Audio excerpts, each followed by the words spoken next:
So, just another thing we can do, or another option. So again, stirrup position, maybe Charles got his legs parallel and I feel I can't get worm guard, so usually a good time to go into this lapel lasso. So I kick the foot past the hip. So again, I want to put pressure on him, I want him bent over. He's not bent over now because I haven't put anything on his hip. I want him carrying my weight, so when I kick my leg past the hip and wrap this around, pass it back and then just lift my hips. See, I'm hanging on him.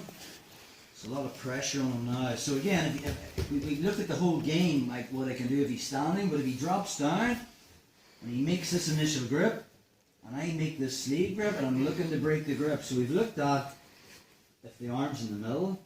Maybe if I have it over the hip and I'm no good at omoplates and triangles, I can just manufacture the same response by putting it in the middle. Alright, you can force things or make things happen. This one we're going to look for the armbar. Just be careful with this because it's sore on your shoulder. So, Carol's alright, he's a tough guy.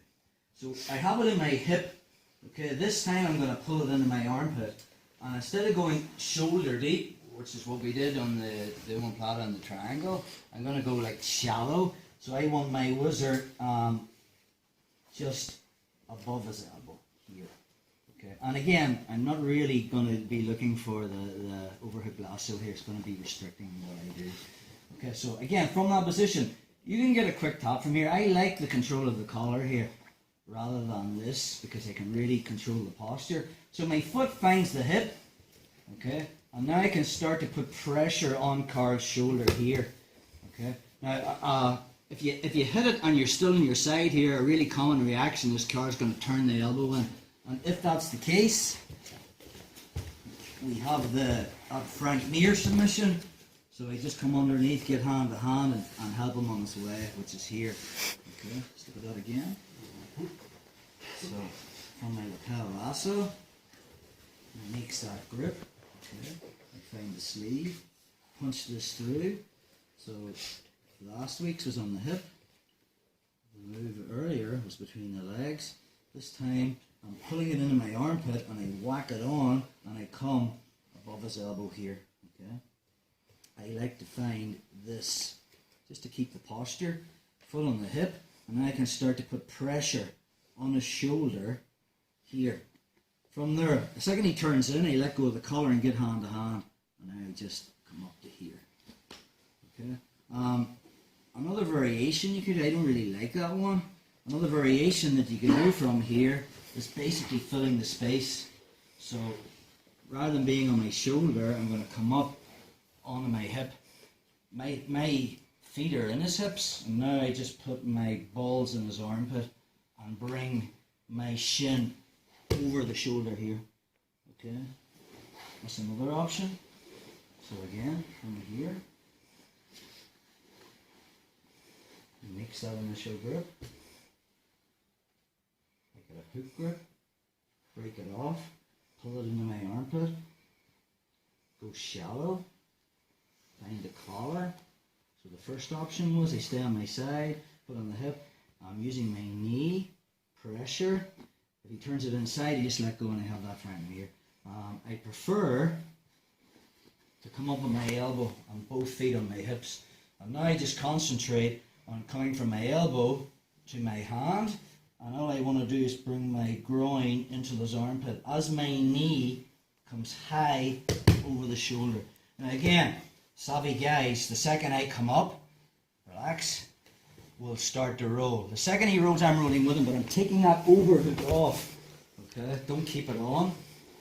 I don't want to claim against me tonight. So pull it out and keep it close to your chest because it's too tight to roll out of it. So when he rolls, I'm going to roll with him. So we're here. So when I come up and Carl tries to roll, I'll take this out. So as I come over, my right hand finds this leg here. Okay? So I have control because Carl's two main escapes from the Jujikatami is to escape his hip and to escape his head. So my right hand controls this, so I can get my foot in his hip, and my other foot comes over the head.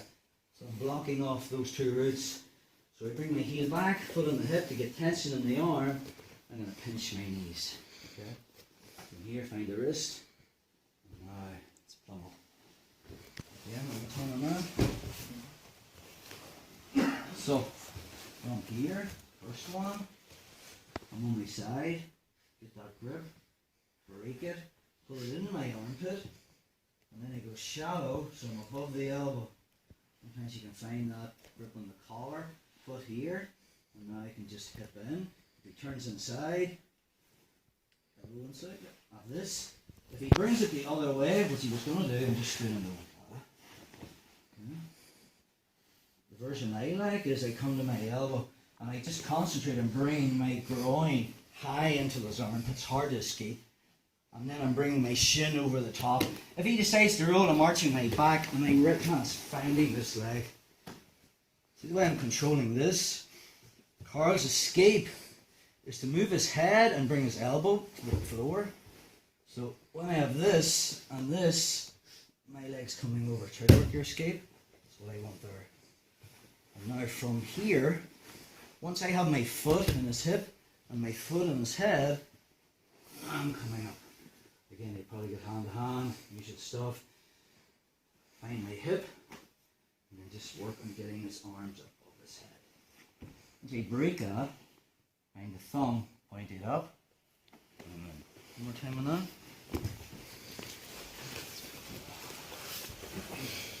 So, from here,